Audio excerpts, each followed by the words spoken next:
سہل اللہ لہ طریقاً الی الجنہ، یہ دنیا میں علم دین حاصل کرنے کے لیے صعوبتیں برداشت کرتا رہا، تکالیف برداشت کرتا رہا، بھوک برداشت کرتا رہا، پیاس برداشت کرتا رہا، فرمایا سہل اللہ لہ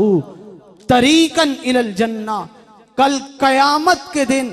یہ روز محشر میں، جب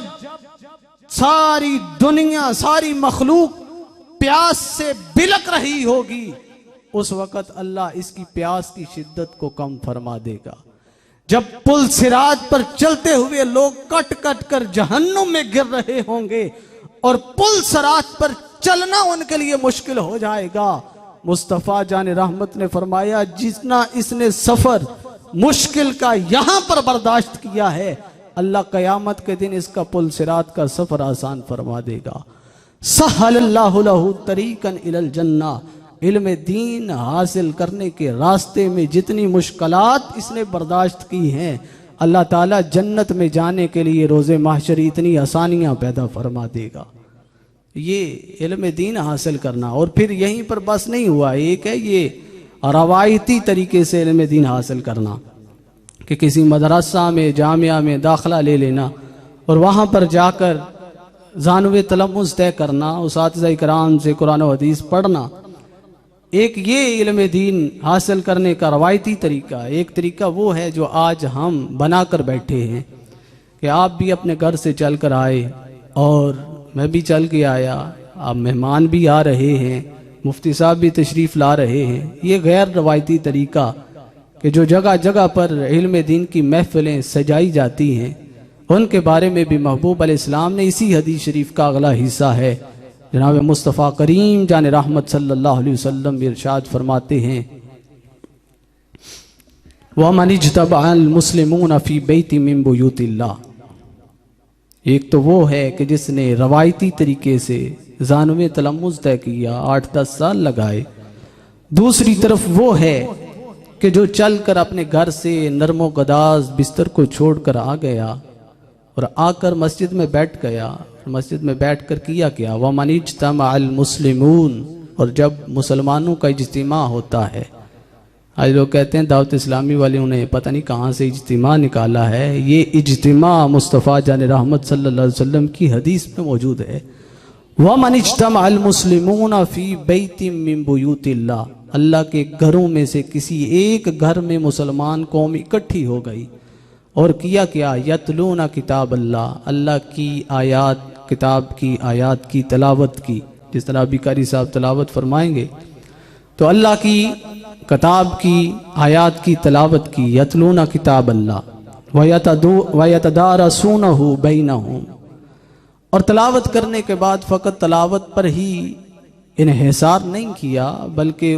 چونکہ یہ عربی میں ہے تو اس کو سمجھنے سمجھانے کے لیے قرآن و سنت کا، تفاسیر کا مطالعہ کیا، ایک دوسرے کو سمجھایا کہ قرآن کا، رب ذوالجلال کے اس کلام کا معنی، مفہوم، مطلب کیا ہے۔ تو فرمایا جس وقت مسلمان قوم اکٹھی ہو کر یہ عمل کرتی ہے کہ قرآن و سنت سمجھتی سمجھاتی ہے، تو اللہ کی طرف سے انعام کیا ملتا ہے، یتلون کتاب اللہ ویتدارسونہ بینہم، اللہ ان پر 4 انعامات فرماتا ہے۔